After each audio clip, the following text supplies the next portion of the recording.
Assalamualaikum warahmatullahi wabarakatuh. Selamat pagi, siang, sore, ataupun malam, teman-teman semua. Kembali lagi bersama saya Herlambang di video pembelajaran bahasa pemrograman menggunakan bahasa pemrograman Python. Jadi di video kali ini kita akan latihan lagi tentang perulangan. Jadi di sini saya sudah menyiapkan satu buah studi kasus. Soal studi kasus ini saya sudah buat.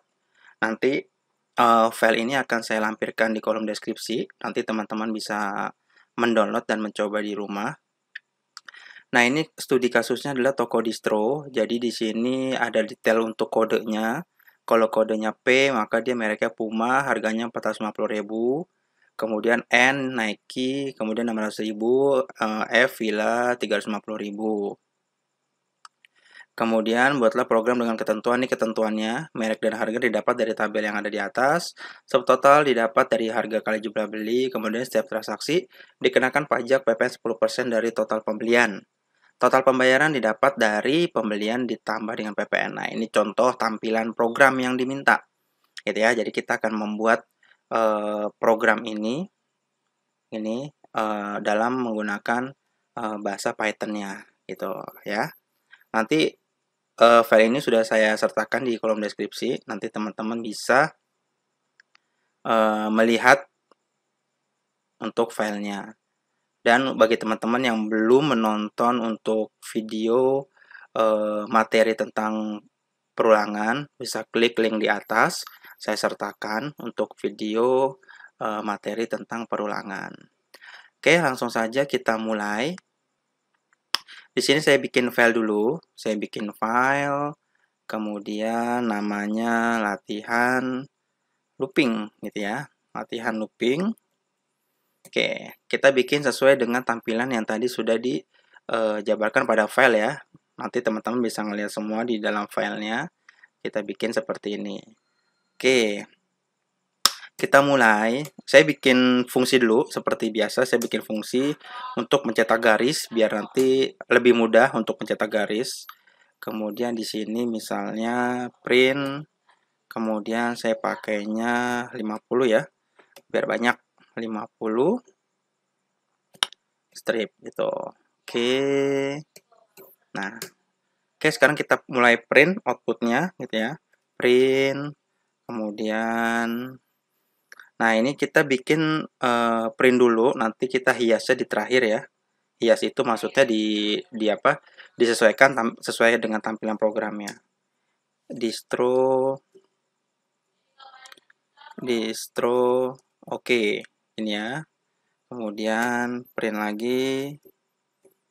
Ini pakai garis. Kemudian print ya, print kode, merek, harga. Ini saya pakai print biasa aja ya. Print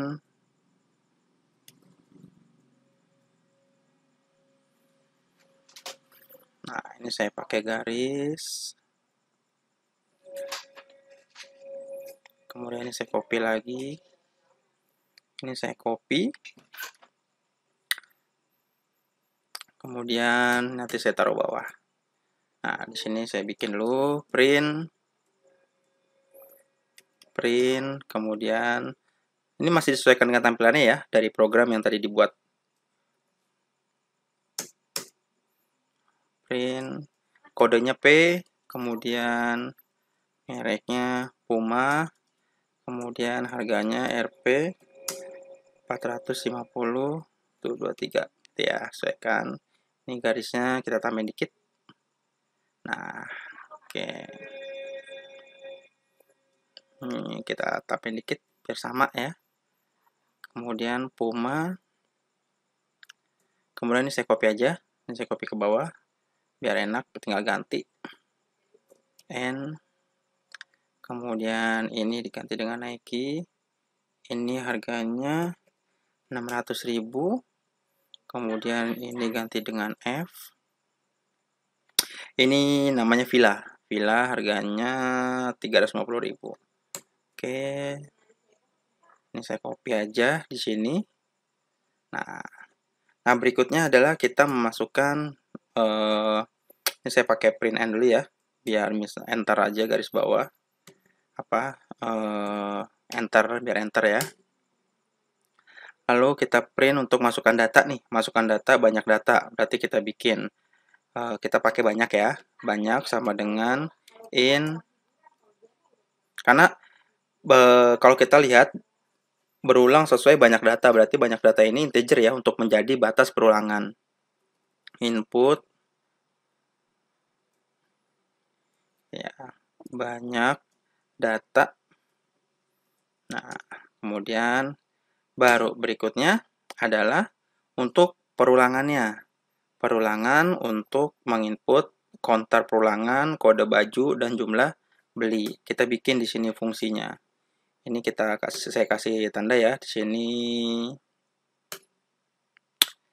Ini saya bikin nih judul. Ini saya bikin judul. Ini saya bikin batas perulangan, ya, biar enak ya. Terus di sini saya bikin perulangan input, gitu. For i in ring, gitu ya. Kemudian di sini saya pakai batas, tuh. For i in ring batas. Kemudian yang dicetak adalah ini. Yang cetak adalah nih data ya, data. Nah, di sini kalau kita lihat ada dua buah inputan yang harus kita simpan di dalam variabel list. Berarti di sini saya bikin dulu ya variabel list di sini. List kode sama dengan, kemudian sama list jumlah beli. Jumlah gitu ya, sama dengan, nah, biar kita untuk menginput datanya seperti itu. Berarti kita input di sini print. Nah, print, kemudian kita pakai /n data ke, gitu ya, kutip. Nah, koma, berarti ini i plus 1, gitu ya. Karena i-nya kan mulainya dari 0 ya, biar i-nya mulai dari 1, gitu kan, kita i plus 1. Kemudian input kode ya, kode sama dengan input. Kemudian nanti teman-teman bisa ngeliat di ini ya, bisa ngeliat di file yang sudah saya share di kolom deskripsi. Kode baju. Kode baju PNF. PNF gitu ya. Kode baju PNF. Nah, seperti ini. Oke. Kemudian, nah, kode ini kita input ke dalam ini, list kode ya. Jadi kode yang kita masukkan ini akan kita masukkan kembali ke dalam list kode. Berarti di sini kita masukkan list kode. Nah, list kode titik append ya. Append kemudian kode. Artinya kita akan memasukkan nilai yang kita inputkan di kode ke dalam list kode. Tuh, kemudian yang berikutnya adalah jumlah sama dengan in, kita pakai integer ya, jumlah beli ya. Input. Nah, jumlah beli. Jumlah beli. Kemudian sama, jumlah beli ini karena dia inputnya di dalam perulangan, kita kemasukkan kembali ke dalam ini, list jumlah. List jumlah titik append, berarti ininya jumlah ini. Nah, berarti sudah selesai nih untuk membentuk perulangan input. Nah, sekarang kita membentuk apa? Hasil outputnya, gitu ya. Sekarang kita membentuk hasil outputnya ini. Output judul, gitu ya. Output judul kita bikin. Sama print ya, aja dah samain ya. Print nih distro, kemudian saya pakai garis. Nah, kemudian saya print lagi di sini. Print Nah, ini adalah print sesuai dengan tampilannya. Ini ya, nomor, kita kasih berapa tab ya? 4 ya, tuh 2, 3, 4, merek, ya, tuh 2, 3, 4, harga, tuh 2, 3, 4, 5, 6, 6 ya. Kemudian jumlah tuh 2, 3, subtotal. Ini ya, kita bikin seperti ini. Kemudian garis, kita pakai garis lagi. Nah, berikutnya kita untuk menginput hasil dari perulangan ini nih. Hasil dari perulangan ini kita input, gitu ya. Kita output, kita untuk cetak ini ya. Akan tetapi kan ada ketentuannya tuh untuk kode bajunya. Ya, berarti kita proses dulu di sini. Nah, proses operasi gitu ya. Proses operasi. Oke, kita pakai perulangan di sini.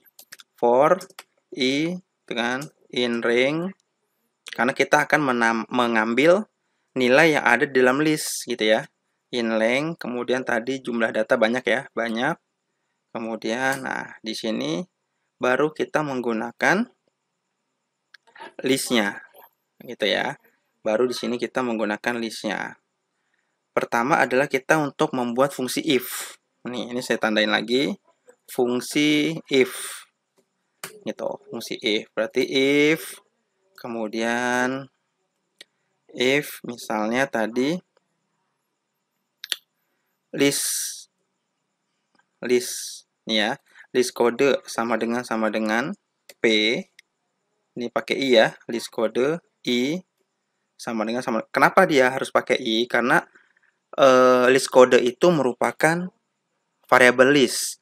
Kalau variabel list, ketika kita tampil atau kita panggil kembali untuk di print, maka dia harus menggunakan i untuk indeksnya, gitu ya. Artinya yang akan kita panggil ini adalah nilai dari indeks keberapa yang ada di dalam variabel list kode, gitu ya. P or, gitu ya. Saya tambahin pakai or, biar kalau dia huruf kecil P atau huruf kecil besar P juga bisa ya. P besar sama P kecil. Ya. Nah, P besar sampai kecil. Nah, jadi kalau udah begini tinggal dimasukkan. Merek sama dengan apa? Puma.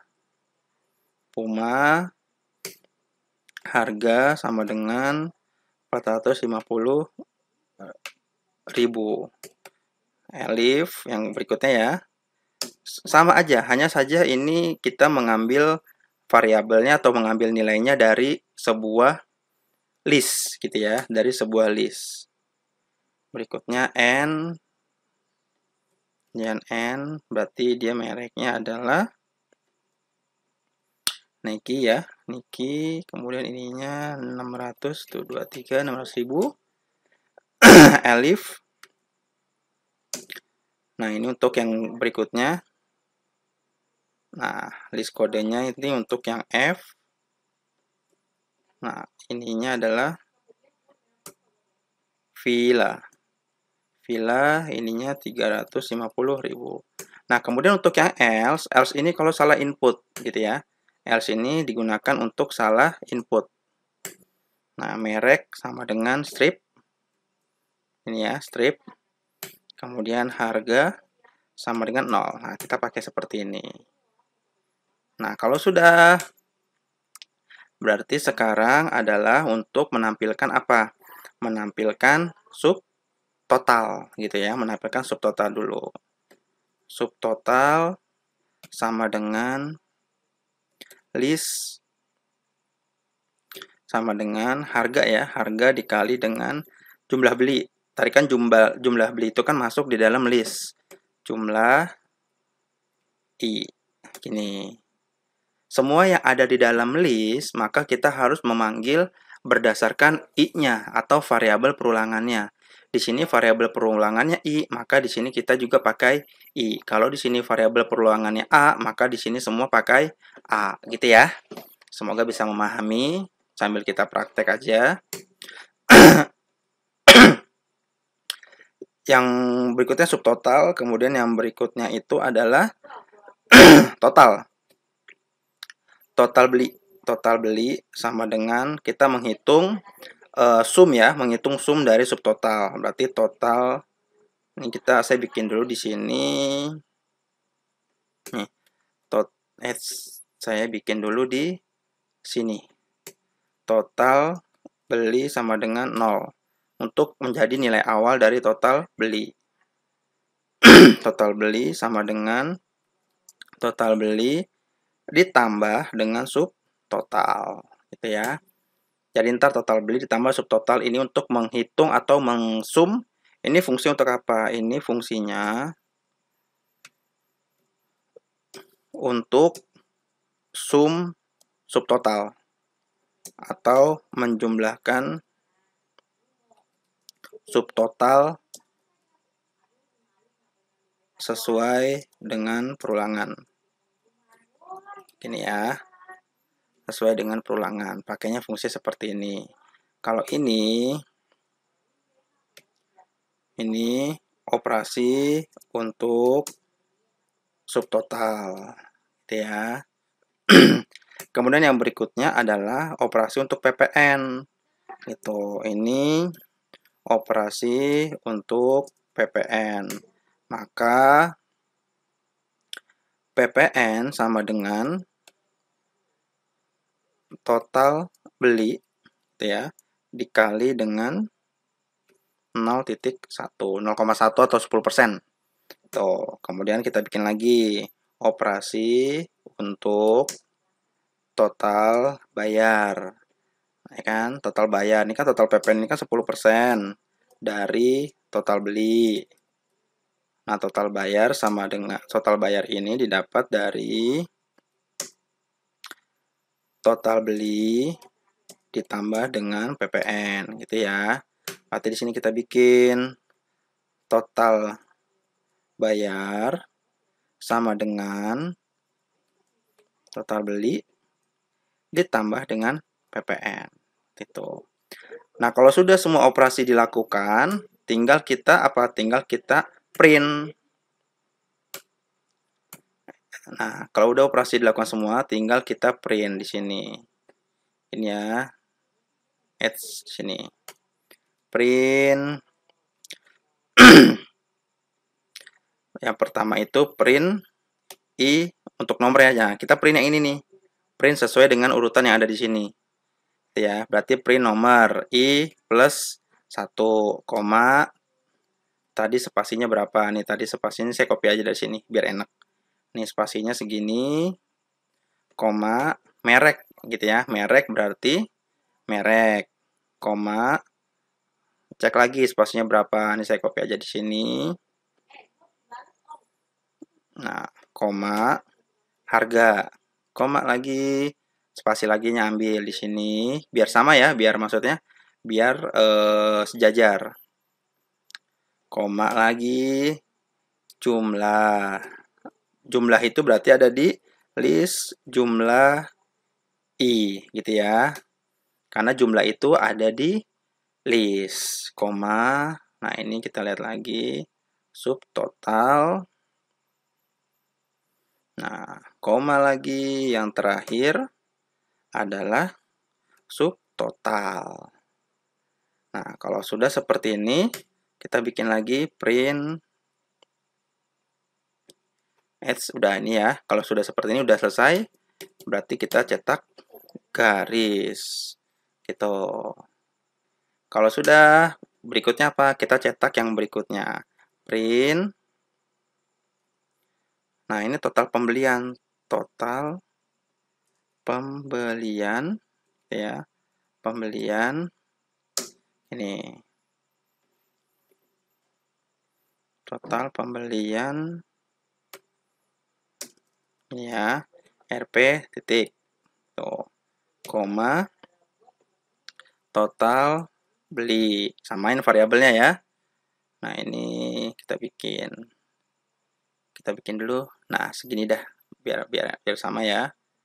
Nah, yang berikutnya, yang kedua, ini habis total pembelian adalah PPN. PPN, ini kita samain aja. Nah, di sini PPN, gitu ya. Saya paste lagi, yang sini adalah total bayar, gitu. Nah, kita di sini mas total bayar. Nah, sudah. Kita cek lagi. Yang pertama adalah if untuk menentukan merek dan harga. Sudah oke. Yang kedua adalah fungsi untuk subtotal.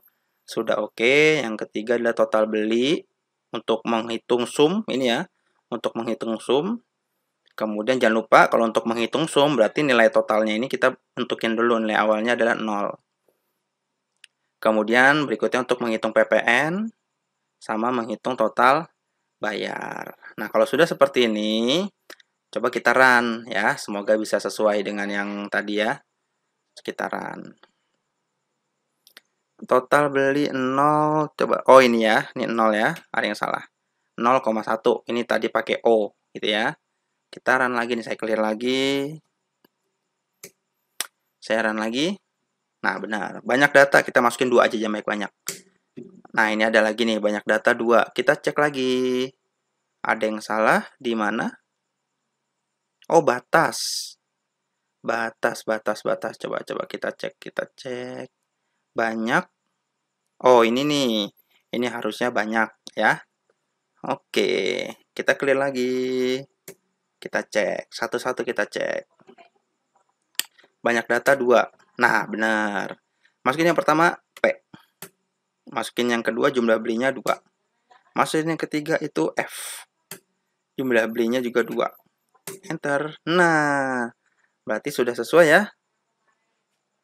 Puma 450.000, jumlah belinya 2. Kemudian subtotalnya ya.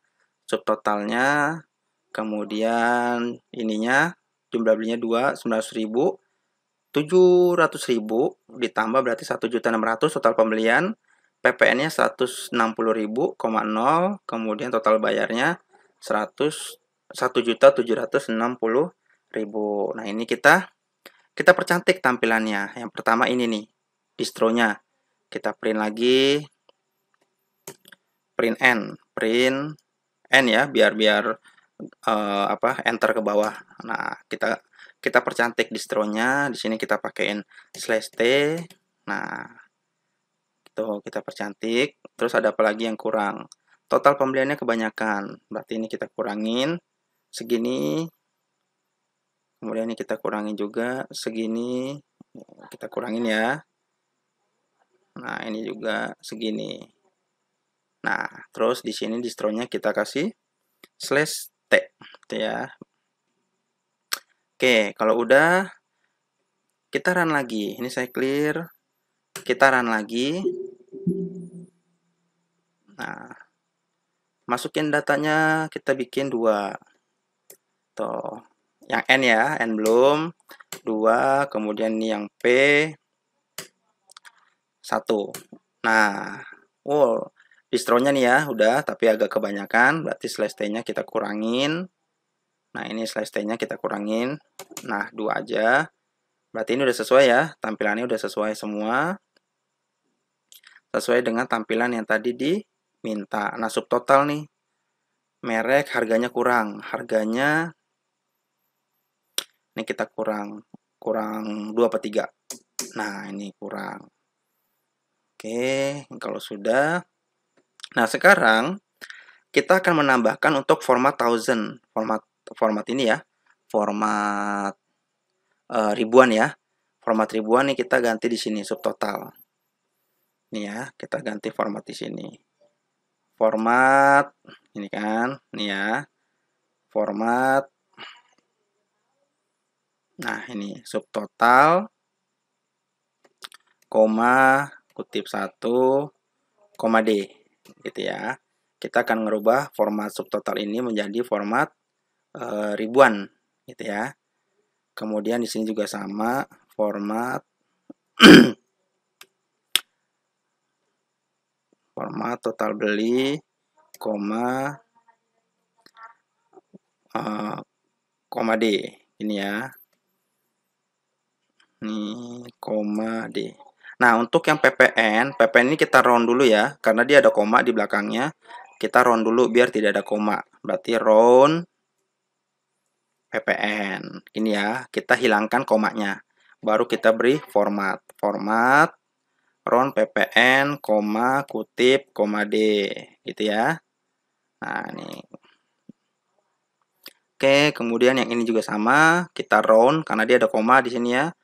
Round itu fungsinya untuk menghilangkan koma atau pembulatan ya, menghilangkan desimal.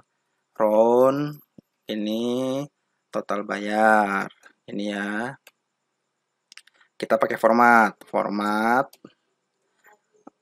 ini untuk merubah angka menjadi ribuan, tanda baca ribuan, koma, kutip 1, koma, D. Nah, kalau udah seperti ini saya clear. Nggak usah di clear ya, ini saya langsung aja saya run lagi. Oke, masukkan datanya 2. Masukkan yang pertama P, jumlah belinya 2, masukkan yang kedua F, jumlah belinya 1. Nah, kita lihat di sini. Total pembeliannya adalah 1.250.000. Kemudian PPN-nya 125.000, total bayarnya 1.375.000. Nah, ini tampilannya sudah ya. Tampilannya sudah pakai tanda baca ribuan. Kalau yang ini kan tanda bacanya belum ribuan. Di sini tanda bacanya sudah ribuan, yaitu menggunakan fungsi format seperti ini untuk merubah angka ke dalam format ribuan. Jadi nanti ada tanda koma seperti ini ya, menyatakan ribuan gitu. Oke, kalau misalnya Pak, bisa nggak sih formatnya itu koma ini diganti dengan titik gitu kan? Ya bisa gitu. Kalau formatnya mau diganti titik, ya bisa. Tinggal ditambahin lagi fungsinya gitu ya. Nah, ini saya kasih note aja ya. Note di sini fungsi menghilangkan desimal. Desimal yaitu round. Nah, ini adalah variabelnya gitu ya. Terus fungsi untuk merubah angka ke bentuk ribuan, yaitu format dalam kurung ini adalah variabel integer ya, integer, koma, kutip 1, koma D. D ini untuk pembuatan ribuannya. Oke, kalau sudah seperti ini. Gitu ya. Jadi ada dua, ada fungsi round untuk pembulatan desimal, ada fungsi format untuk merubah angka ke bentuk ribuan. Jadi nanti ada tanda baca ribuan gitu. Oke. Kalau misalnya Pak mau ditambahin lagi pakai fungsi replace, bisa pakai fungsi merubah koma ini ya. Ini kan pakai koma ya. Merubah ke tanda titik bisa. Di sini kita tambahin titik replace gitu. Tadi apa tanda titik ya? Koma diganti jadi titik. Nah, ini juga ini bisa kita tambahin lagi. Mana ya? Ini sebentar. Ini kurang. Nah, ini udah, berarti ini udah oke. Ini saya copy. Ini saya copy ke sini, saya copy ke sini, saya copy ke sini. Nah, kita clear. Apa nggak usah di clear ya? Nggak usah di clear deh, biar tahu bedanya. Ini saya run. 2 gitu ya. Kemudian di sini saya kasih P, saya kasih 3, kemudian saya kasih F, saya kasih 1 aja. Nah, kita lihat di sini. Di sini ini pakai tanda koma. Di sini sudah menggunakan tanda titik. Jadi fungsi titik itu menggunakan fungsi replace ini ya. Replace nih saya tandai lagi. Fungsi untuk merubah tanda koma pada format ribuan menjadi titik. Itu yaitu nih titik replace ini ya. Ini koma, Ini koma, ini titik. Nah, ini fungsi untuk merubah tanda koma menjadi tanda titik di dalam format ribuan. Oke, kalau sudah seperti ini berarti latihan kita sudah selesai. Maka kita cek tampilannya. Seperti ini ya. Berarti sudah sesuai, gitu ya, sudah sesuai. Oke, berarti sampai di sini. Jangan lupa dicoba. Silakan dicoba-coba lagi, banyak-banyak berlatih ya. Kunci belajar pemrograman itu banyak berlatih. Semakin banyak berlatih, semakin cepat juga kita bisa menguasai. Oke, sampai sini dulu. Kita ketemu lagi di video-video berikutnya. Jangan lupa subscribe dan like dan juga share. Kenapa? Karena subscribe, like, dan share itu gratis. Akhir kata, salam BSI.